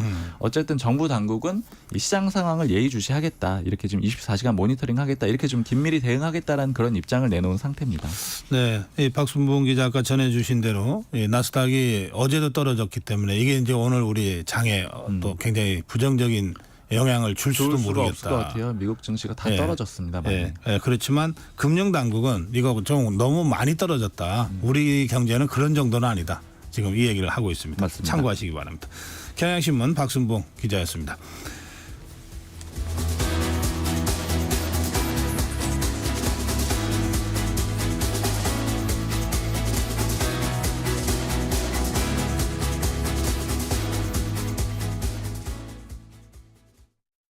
(2024년 10월 1일부터) 폐기물 처리 현장 정보 전송 의무화가 사업장 일반 폐기물과 수출입 폐기물까지 확대 시행됩니다. 사업장 폐기물의 올바른 처리와 안전하고 투명한 관리를 위해 꼭 기억하세요. 폐기물 수집 운반자는 차량의 실시간 위치 정보를, 폐기물을 처분하거나 재활용하는 자는 반입된 폐기물의 중량과 함께 촬영된 영상 정보를 실시간으로 전송해야 합니다. 보다 자세한 사항은 폐기물 처리 현장 정보 관리 시스템 홈페이지를 참고하세요. 이 캠페인은 환경부와 한국환경공단이 함께합니다. 잠시 후 8시 반부터 일부 지역국에서는 해당 지역 방송을 보내드립니다. 워렌 버핏은 가치 투자, 필립 피셔는 성장주 투자, 피터 린치는 장기 투자. 방법은 달라도 목표는 하나. 성기영의 경제쇼가 성공의 길로 안내합니다. 깊이 있게, 명쾌하게, 지금 이 시대 경제에 관한 모든 것을 알려드립니다. 평일 오후 4시 5분 성기영의 경제쇼와 함께하십시오.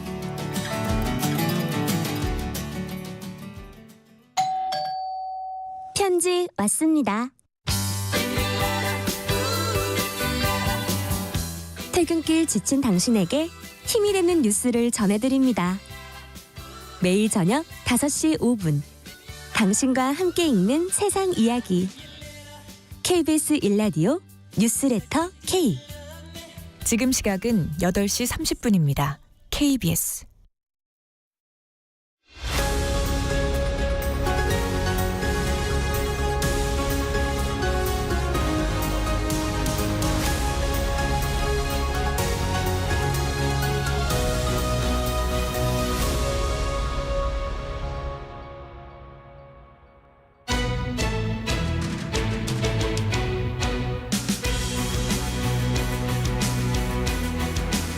네, 법학 다식 시간입니다. TMF, 팀원과 위메프의 정상금 미지급 사태가 대한민국을 강타하고 있습니다. 오늘 이 문제에 대해서 말씀 좀 듣겠습니다. 강병훈 변호사님 나오셨습니다. 어서 오세요. 네, 안녕하세요. 네, 이 팀원과 위메프 이 문제가 된 이 회사들이 도대체 어떤 회사들입니까? 네, 이 두 회사는 2010년경 설립된 대한민국을 대표하는 이커머스 기업들입니다. 두 회사 모두 이커머스 1위 자리를 놓고 한때 쿠팡과 치열한 경쟁을 벌인 회사들입니다. 두 회사 모두 많은 할인, 프로모션을 통해서 시장 점유율을 많이 확대했지만 가격 경쟁이 치열해지면서 마진이 줄어들고 또 경쟁 업체와의 경쟁에서 밀리면서 투자까지 줄어들게 되었습니다. 그래서 모두 심각한 재정적 어려움을 겪게 되었고요. 2022년과 2023년에 Q10이라는 전자상거래 그룹에 인수가 되었습니다. Q10은 지마켓 설립자인 구영배 대표가 싱가포르에 설립한 회사입니다. 이 프로모션을 너무 과도하게 하느라고 이 돈을 많이 썼다. 지금 네. 구영배 대표가 지금 그런 식으로 지금 변명을 하고 있는데, 근데 이제 이 문제가 처음 터져 나온 거는 여행사가 계약을 취소하면서죠. 예, 그렇습니다. 이제 소비자들이 여름 휴가를 가기 위해서 한 2-3개월 전에 팀원과 이메프의 입점해 있는 여행사와 여행 상품 계약을 이제 체결을 하고요. 그 상품 대금을 지불했습니다. 이 돈은 피지사라고 하는 전자결제 대행사가 이제 지급을 받아서 팀원과 이메프에 지급을 했습니다. 그러면 이제 팀원과 이메프는 이제 판매자인 여행사에게 정산 대금을 이제 지급해 줘야 되는데요. 네. 정산 대금을 지급하지 못하는 일이 발생했습니다. 이렇게 정산 대금을 지급받지 못하자 여행사들이 소비자들이 구입한 항공권과 숙박권을 취소하면서 이 문제가 대대적으로 보도되기 시작했습니다. 네, 지금 누가 어떤 손해를 입고 있는 겁니까? 네, 아주 다양하게 이제 손해가 발생하고 있는데요. 네. 먼저 소비자들이 구매한 상품이나 서비스를 못한 상태라면은 소비자가 이제 손해를 입게 되겠죠. 네, 그런데 이제 상품의 경우에는 요즘 워낙 배송이 빠르다 보니까 상품을 받지 못한 경우는 그렇게 많지 않고요. 네. 여행과 같은 서비스를 받지 못한 그런 손해가 많습니다. 그리고 이제 상품권도 많이 팔았는데요. 상품권 사용이 이제 막히면서 피해를 입게 된 소비자들도 많습니다. 다음으로 피지사가 이제 카드 대금을 환불해야 되는 경우가 이제 있습니다. 이제 이런 경우에는 피지사가 손해를 입게 되고요. 그런데 누구보다 이제 많은 피해를 보게 되는 것은 정상금을 지급받지 못한 판매자 측입니다. 물건은 팔았는데 아직 정산받지 못한. 그렇습니다. 이게 정상금을 지급받지 못해서 뭐 인건비도 지급할 수 없을 만큼 운영자금 부족을 호소하는 그런 이제 사업자들이 굉장히 많은 심각한 상황이고요. 네. 또 은행도 피해를 보는 경우가 있습니다. 그 판매자들이 이제 판매를 하면은요 정상금을 바로 지급받지를 못합니다.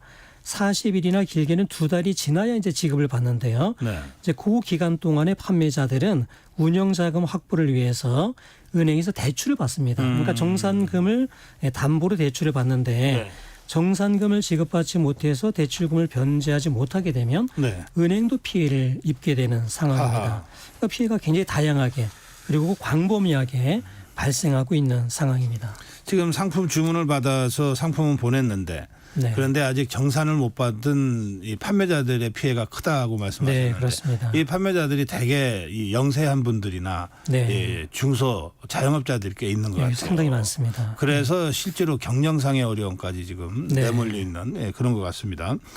자, 이렇게 이 여러 이제 그 연쇄적으로 지금 네. 피해가 확산되고 있는데 티몬과 위메프가 미지급한 정산금 이게 돈을 가지고 다 지급했으면 이 사태가 없는 거죠. 그렇습니다. 미지급한 정산금이 어느 정도입니까 지금? 지금 이제 파악을 하는데 점점 늘어나고 있습니다. 현재 정부가 파악한 미정산 규모가 네. 약 2,700억 정도인데요. 이게 7월 거래분까지의 미지급 정산금입니다. 그러니까 6월, 7월 거래분까지 포함하면은 더 커질 것으로 전망이 되고요. 네. 거의 1조 원에 가까운 금액이 될 것으로 예상하고 있습니다. 그런데 사실 티몬 위메프는 소비자들로부터 주문을 받아서 소비자들이 입금을 해서 네. 그 돈을 가지고 판매자들한테 대금을 주는 거잖아요. 네, 그렇습니다. 아무 문제가 없었을 텐데 정상적으로 한다면 네, 근데 네. 이렇게 뭐 조 단위의 지금 손실이 발생한 이유가 있을 거 아니에요. 네, 두 회사 모두 심각한 재정 문제를 겪고 있었고요. 네. Q10이 인수된 이후에도 자본 잠식 상태가 지속되고 있었습니다. 그리고 두 회사는 판매 대금을 지급받고 정산해 주기까지 약 40일에서 2달 정도 기간이 있거든요. 네. 그러다 보니까 판매 대금을 받고 난 다음에 정산금 지급 시기가 먼저 도래한 다른 판매자에게 이제 지급을 하는 일종의 돌려막기식의 운영을 해온 것으로 보입니다. 그리고 모회사인 그 Q10은요, 위시라는 미국 이커머스 기업을 이제 공격적으로 이렇게 인수를 했는데요. 네. 정산금의 일부를 기업 인수의 대금으로 일부 사용한 것이 아닌가 그런 이제 의혹을 받고 있고 구영배 Q10 대표가 국회 현안 질의에서 이러한 사실을 일부 인정하기도 했습니다. 그래요. 지금 그 티몬 위메프 Q10 경영자들에 대한 수사가 지금 진행되고 있지 않습니까? 네네. 어떤 혐의로 수사가 진행되는 겁니까? 네, 서울중앙지검 전담 수사팀에서 팀F 본사 또 경영진 주거지를 압수수색하는데 그 영장에 사기 및 횡령 이렇게 이제 기재가 되어 있습니다. 사기, 횡령. 네, 사기 횡령으로 이제 수사를 하고 있는데요. 사기죄는요. 정상금을 지급할 의사나 능력이 없으면서도 사업을 계속했다. 그럼 이제 사기죄가 이제 성립합니다. 처음부터 사기를 칠 의사로 이제 사업을 하진 않았겠죠. 그러나 심각한 자본상 잠식 상태에서 어느 순간에는 더 이상은 정상금을 지급하기 어려울 수 있겠다.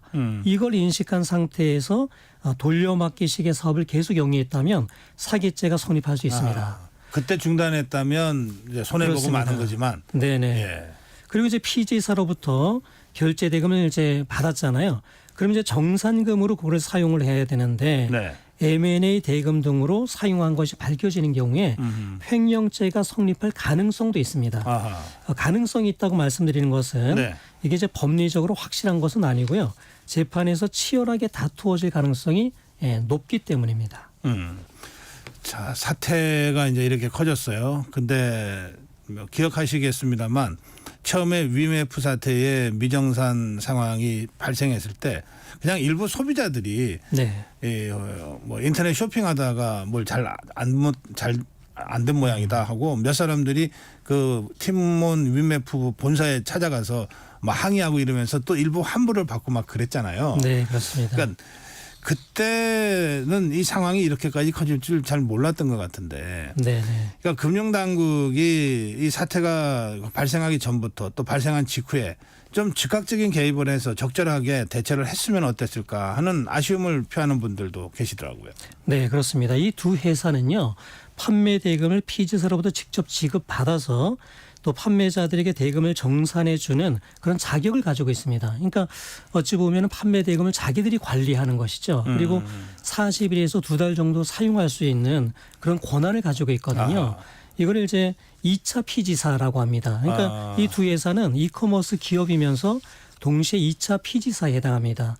근데 워낙 이제 재정 적자가 이제 심한 상태였기 때문에 이런 정산금을 지급하지 못할 위험성이 있다라는 거를 금융감독기관에서는 이미 알고 있었습니다. 아, 그래요? 네, 그래서 2002년 6월, 2023년 12월에 두 차례에 걸쳐서 두 회사와 MOU를 체결했습니다. 그래서 경영 개선 계획을 세워라. 그리고 그 분기마다 이행 실적을 보고하라. 그렇게 했습니다. 그러니까 금융감독기관에서는 두 회사의 부실 경영에 대해서는 이미 인지를 충분히 하고 있었는데요. 그러나 이제 조치가 이제 충분히 이루어지지 않으면서 이번 사태까지 발생한 것은 아주 안타까운 일입니다. 금융감독기관이 그 이상 할 수 있는 상황은 못 됐습니까? 법적으로? 네, 사실은 이제 이 이커머스 기업 자체의 특성이요. 네. 어느 정도 적자를 감수하면서 시장 규모를 이제 키우는 그런 독특한 성격이 있고요. 또 이게 어떤 허가 어떤 사항이 아니고 이제 등록 사항입니다. 그러니까 2차 피지사 이런 것들이 등록 사항이다 보니까 감독 권한이 경영 지도 정도밖에 이제 할 수가 없는 좀 한정적입니다. 그 법적으로도 좀 미비점들이 있었던 것 같은데요. 사실 이제 법적인 어떤 보완이 좀 필요했던 금융감독기관의 경영 지도만으로는 어떤 피해를 막기에는 조금 부족한 그런 상황이었습니다. 알겠습니다. 자, 이제 어쨌든 피해자들이 발생했습니다. 그 개인 소비자들도 많은 피해를 입었고 또 판매 대금을 받지 못한 중소상공인들도 많은 피해를 지금 봤어요. 네. 어떤 방식으로 손해배상이 가능할까요? 네, 이 법적으로는 이제 손해배상이 뭐 얼마든지 충분히 가능합니다. 판매자들의 경우에는 못 받은 정산금을 지급해달라 이렇게 이제 소송을 해서 판결을 받을 수가 있는데 문제는 두 회사 모두 지금 자산이 거의 없는 상태입니다. 그러니까 판결을 받더라도 집행할 가능성이 없는 그런 상태고요. 소비자들의 경우에도 한국소비자원을 통해서 집단 분쟁 조정 신청을 할 수가 있습니다. 그런데 이거는 강제성은 없기 때문에요. 두 회사가 조정안을 수용하지 않는 경우에는 민사 소송 절차로 가게 되는데 이 경우에도 승소 판결을 받더라도 재산이 없으면 결국 집행하기가 어렵습니다. 그러니까 일반적인 법적인 수단을 통해서 피해자들이 구제받기에는 현실적으로 매우 어려운 그런 상황입니다. 그렇군요. 예, 팀원 위메프는 지금 법원에 회생 신청했잖아요. 네네. 이건 어떻게 진행이 될까요? 네, 그 회생 신청을 해서 서울해상법원에서는 이제 그 대표자들의 신문을 하고요. 자율적인 구조 조정, 그 ARS를 이제 지원하기로 했는데요. 이거는 이제 회상 절차 개시를 일정 기간 보류하고 두 회사가 이제 영업을 계속하면서 채권자들과 구조 조정을 협의하는 그런 이제 제도를 말합니다. 그래서 유예 기간을 좀 준 겁니다. 한 달 정도를 줬는데요. 이걸 3개월까지는 이제 연장을 할 수가 있습니다. 그런데 이게 협의가 사실은 좀 어려워 보입니다. 왜냐하면 이 채권자들이 11만 명에 달하거든요. 그래서 굉장히 많아서 협의가 어떤 난항을 겪을 것으로 보이고 두 회사가 지금 제시하는 여러 이제 안들, 합병을 통한 지분 양도, 또 회사 매각 방식 이런 것들이 현실성이 부족하고요. 무엇보다 두 회사의 신뢰도가 좀 추락한 상태입니다. 그러니까 어떤 실효성이 있는 어떤 협의가 이루어질지가 의문이고 제 개인적인 생각은 두 회사의 재정 부실이 워낙 심각한 상황이기 때문에 결국은 법원 회생도 어려울 것이다. 결국은 파산으로 가지 않을까. 그게 제 생각입니다. 그러면 피해자들은 사실 배상받을 길이 막막해지는 거예요. 네, 그렇습니다. 정부의 합동대책 발표가 있었는데 좀 네네. 도움이 될까요? 일단 중소기업 소상공인 대상으로 5,600억 규모의 긴급 경영 안정자금을 지원하기로 했고요. 네. 어떤 소득세, 부가세 납부 기한을 6개월 연장하는 그런 지원을 하기로 했고, 또 카드 취소, 또 신소가 환불 처리, 또 이런 것들을 이제 유도하기로 이렇게 했습니다. 그러니까 예. 사실상 두 회사가 피해 변제를 할 만한 자력이 거의 없기 때문에 예. 현재로서는 정부의 대책에 의존할 수밖에 없는 이제 상황입니다. 그렇군요. 다만 이 정부가 피해자들의 피해 금액을 직접적으로 구제해주는 피해 변제를 해주는 방식은 어렵고 네. 감저적인 어떤 대출을 해준다든가 그런 방법을 취할 수밖에 없기 때문에 네. 피해자들의 피해 구제에는 한계가 있을 수밖에 없습니다. 예, 오늘 법학 다시 여기까지 하겠습니다.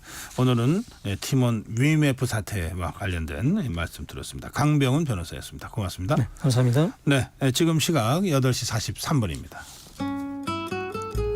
이 시각 교통정보입니다. 최대를 보인 출근 정체는 서서히 풀려가고 있습니다. 대구 포항고속도로 대구 쪽으로 와촌터널 2차로에서는 사고가 나면서 부근으로 차량들 더디게 지나고요. 중앙고속도로 부산 쪽으로 치악 2터널 부근에서는 2차로와 갓길을 막고 고장난 화물차를 처리하고 있습니다. 수도권 제1순환고속도로 일산에서 판교 쪽으로는 먼저 계양에서 송내 사이로 정체입니다. 더 가서 장수 부근 4차로에는 고장난 차가 서 있고요. 이후로는 조남분기점에서 수암터널 사이와 또 하기분기점에서 청계터널 사이로 정체입니다. 서울시내 올림픽대로 하남 쪽으로 동작대교 아래 2차로에는 고장난 차가 서 있어서 여의 하류부터 차량들 서행합니다. 이전 구간에서도 행주대교부터 양화대교 사이와 이후로는 반포대교부터 청담대교 사이로 더디게 지납니다. KBS 교통정보센터에서 김민희였습니다.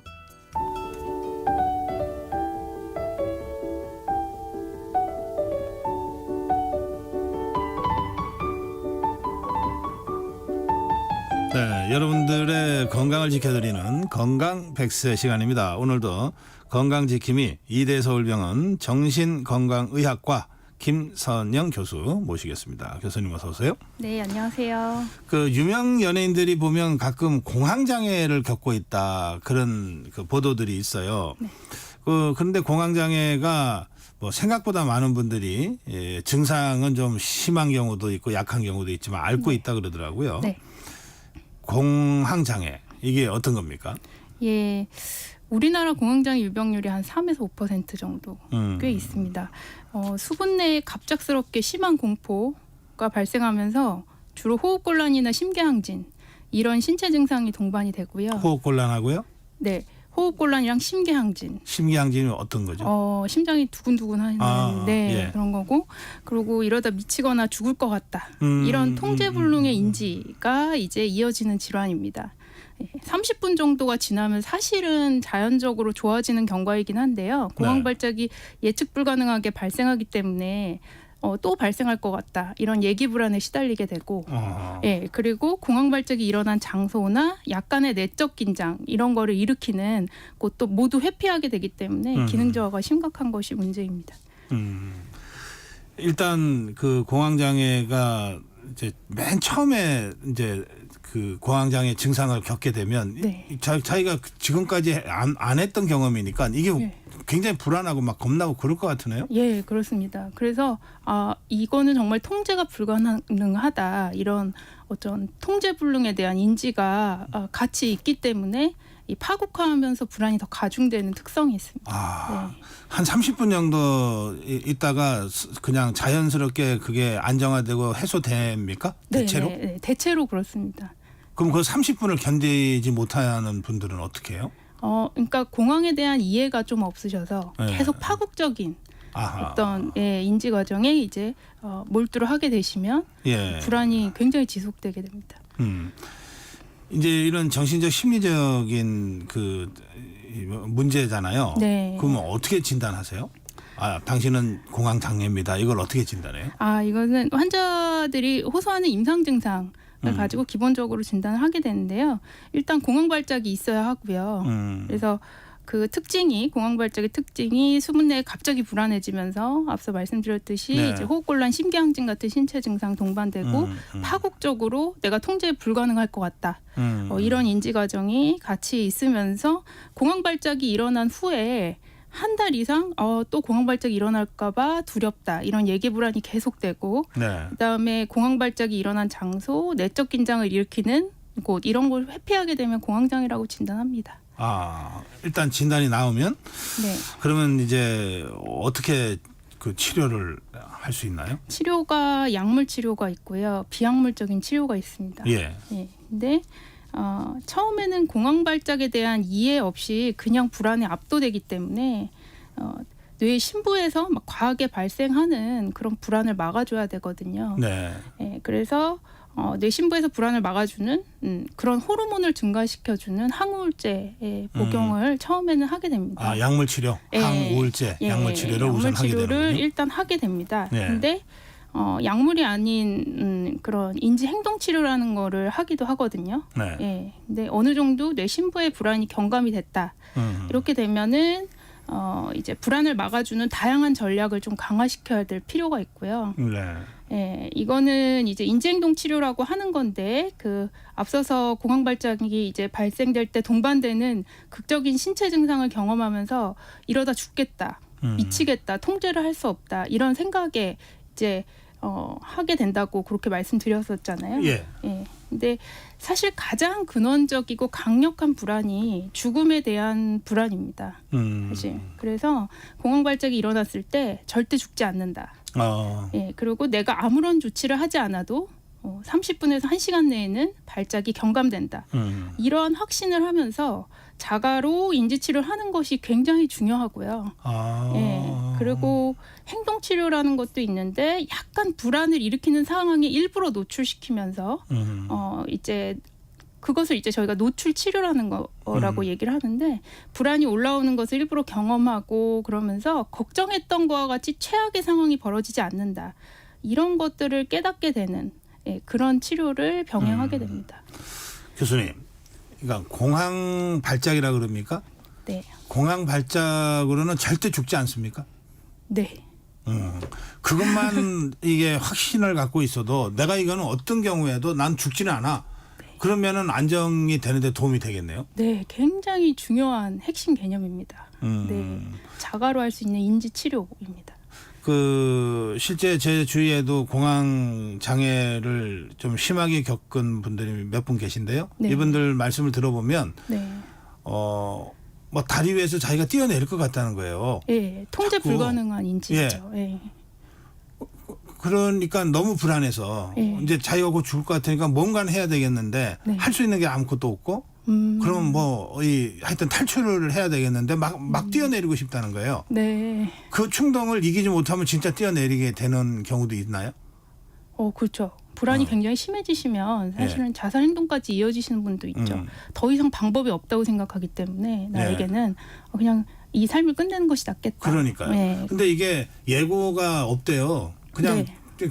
지하철 타고 멀쩡하게 탔는데 네. 갑자기 공황이 엄습해서 그때부터 막 꼼짝도 못하고 맞아요. 네.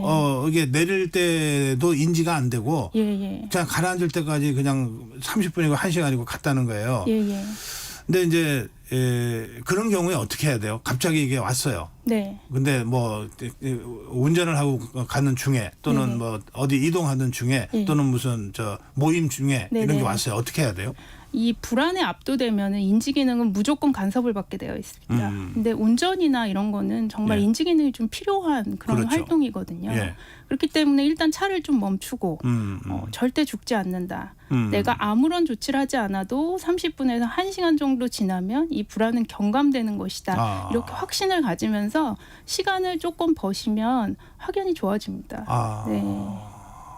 그게 이를테면은 응급으로 뭐 약을 먹는다거나 네네. 그런 것도 있습니까? 예, 그런 것도 있습니다. 비상상비약? 네네. 저희가 안정제라고 소위 부르는 항불안제라는 건데요. 네. 임시 방편이긴 하지만 드시면 바로 이제 불안이 경감되는 효과는 있습니다. 불안에 압도돼서 이런 인지적인 부분에 생각을 할 수 없다. 네. 그러면 그냥 약제를 조금 도움을 받으면서 절대 죽지 않는다는 생각을 자꾸 끌어내려고 하셔야 됩니다. 네. 그게 진짜 중요하네요. 예. 절대 죽지 않는다. 네. 그러면 혼자 있을 때는 그러니까 혼자 있을 때가 더 위험합니까? 아니면 누군가와 함께 있다가 이렇게 발작 증세가 나타날 때가 더 위험합니까? 그거는 사람마다 되게 다른 것 같기는 합니다. 네. 예. 그러니까 공황장애에 잘 동반되는 광장 공포증이라는 것이 있는데요. 이것은 네. 확 트이면서 사람이 많은 곳, 광장 아, 같은 곳 아하. 이런 데서 또 불안이 더 심해지기 때문에 예, 그런 경향도 있고요. 근데 이제 어떤 응급처치 내지는 도움을 줄 수 있는 거 그리고 공황장애에 대한 인식이 있는 주변의 사람이라면 너 지금 절대 죽지 않는다 이렇게 얘기해 줄 수 있는 사람이 있으면 더 좋겠죠. 아, 그게 네. 아, 그렇구나. 네. 그러니까 누군가가 공황장애가 있다는 걸 이제 알게 되잖아요. 네. 내 친구 누구가 공황장애가 있어. 근데 네. 걔가 보면 말은 안 하지만 뭔가 태도나 표정이나 이런 게 온 것 같아. 예. 그럴 때 가서 야, 너 절대 안 죽어. 이렇게 얘기해 주는 거가 이 사람이 버티는데 큰 도움이 된다. 그렇죠. 정말 이 불안에 압도되어서 자아의 기능이 충분하지 않을 때 보조 자아가 되어주는 겁니다. 네. 아, 그렇군요. 네. 그 커피나 술도 무슨 영향을 줍니까? 네, 알코올은 처음에는 몽롱해지면서 불안을 좀 막아주는 그런 물질로 작용을 네. 하는데 네. 대사되면서 불안을 오히려 악화시키는 대사물이 됩니다. 그래서 불안 악화시킬 수 있고요. 카페인은 각성도 시키고 자율신경계를 항진시키기 때문에 불안을 악화시키는 대표적인 물질로 알려져 있어서 아하. 두 개 다 이제 중단하시는 게 맞습니다. 아, 술과 커피. 네. 흡연은 어떻습니까? 흡연도 악화시키는 위험 인자입니다. 네. 예.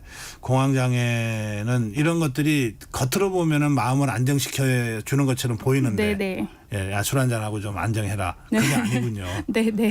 아, 예. 술, 커피, 담배는 절대 안 된답니다. 네. 그 약물 치료 외에 네. 평소 생활 속에서 공황장애가 있는 분들이 네. 그거를 조금 완화시키거나 예방할 수 있는 무슨 어떤 방법이 있습니까? 네, 일단 앞서서 말씀드린 그 뭐 커피, 알코올 이런 거 중단을 하셔야 되고요. 네. 그다음에 공복 상태가 되면은 또 공황 발작에 취약해집니다. 아, 그렇기 그래요? 때문에 삼시세끼를 잘 챙겨 드시는 것도 굉장히 중요하고요. 그리고 번아웃 상태라면은 적절히 휴식을 취하는 게 필수입니다. 그리고 충분한 수면. 이 되게 중요한데요. 깊은 네. 잠에서 불안을 완화시키기 때문에 아하. 충분한 수면도 굉장히 필수 요건이다. 제 친구 경우에는 아주 생활을 정확하게 하더라고요. 네. 그러니까 밥 먹는 시간도 정해놓고 책 읽는 시간 정해놓고 뭔가 자기가 작업할 시간 정해놓고 이걸 규칙적으로 하는 게 조금 도움이 된다 그러대요? 네네 그렇습니다. 왜냐하면은 일단은 그러면 수면이 안정화되기 때문에 아, 그렇겠네요. 네네 루틴을 만들어 놓는 것이 좋겠습니다. 예. 유병률이 3%에서 5%라고 그러셨죠. 네네. 결코 적은 게 아니네요. 예, 그렇습니다. 뭐 100명 중에 3명에서 5명 정도가 공황장애를 알 수 있다. 네. 이게 이제 증상이 좀 약한 경우도 있고 심한 경우도 있고. 예. 알겠습니다. 공황장애가 누구에게나 찾아올 수 있으니까 또 이미 약간이라도 앓고 계신 분이 계실 수 있는데 그분들한테 마무리 한 말씀 해주세요. 이 불안의 완치의 개념을 좀 말씀을 마지막으로 드리고 네. 싶은데요. 불안이 아예 소멸되는 상태를 완치의 기준으로 저희가 본다면 완치는 좀 드물다고 할 수 있거든요. 근데 불안은 정상적으로도 느껴야 되는 상황이니까 약간 불편한 불안이 이제 올라오는 상황에서도 조절력을 가지신다. 아까 전에 말씀드렸다시피 그런 사고들 그런 거 다양한 전략을 통해서 조절할 수 있다면 이것 또한 완치가 아닌가 생각합니다. 네. 예, 알겠습니다. 네. 절대 죽지 않는다는 그게 중요하다. 오늘 제가 많이 배웠습니다. 예, 오늘 여기까지 하겠습니다. 이대서울병원 정신건강의학과 김선영 교수였습니다. 8월 6일 화요일 전격시사 여기서 인사드립니다. 고성국이었습니다.